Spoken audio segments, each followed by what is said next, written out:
दिवंगत मनोहर पर्रीकर यांचं पार्थिव ठेवण्यात आलेल्या गोव्यातल्या कला अकादमीचं शुद्धीकरण करण्यात आल्याचा आरोप करण्यात आलाय।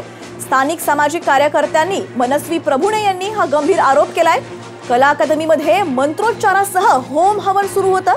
त्याच वेळी मनस्विनी प्रभुणे यांचे पती राजू नायक तिथे उपस्थित होते। अधिक चौकशी केली असता पर्रीकरांचं पार्थिव ठेवल्यामुळे कला अकादमीचं शुद्धीकरण सुरू असल्याची माहिती मिळाल्याचं प्रभुणे यांनी सांगितलंय। या संदर्भात प्रभुणे यांनी सोशल मीडियावर कला अकादमी मधल्या कर्मकांडाचे फोटो आणि व्हिडिओ देखील शेअर केलेत। दरम्यान कला अकादमीचे अध्यक्ष गोविंद गावडे यांनी होम हवन सारखा प्रकार घडल्याची माहिती नसल्याचं सांगितलंय। मात्र मनस्विनी प्रभुणेंच्या फेसबुक पोस्ट नंतर कला अकादमीतल्या कथित प्रकारावर संताप व्यक्त करण्यात येतोय।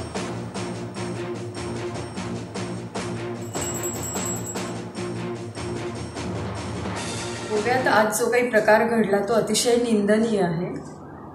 सकाळी मी कला अकादमीमध्ये गेले होते आणि गेल्या तिथे होमकुंड पेटलेला दिसला।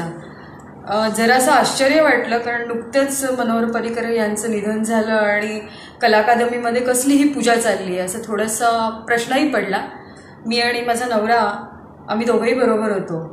तर राजूने तिथे त्यांना विचारलं की काय करताय, काय चाललंय, कसली पूजा चालली आहे। तर त्या कर्मचाऱ्यांकडनं पहिल्यांदा काही उत्तर आलं नाही आणि नंतर कळलं की शांती आणि शुद्धीकरण करतायत कला अकादमीचं। का तर मनोहर पर्रीकर यांचा पार्थिव तिथे ठेवलेला होता दर्शनासाठी आणि त्यामुळे या सगळ्या वास्तूचं शुद्धीकरण केलं पाहिजे अशी तिथल्या कर्मचाऱ्यांची भावना होती।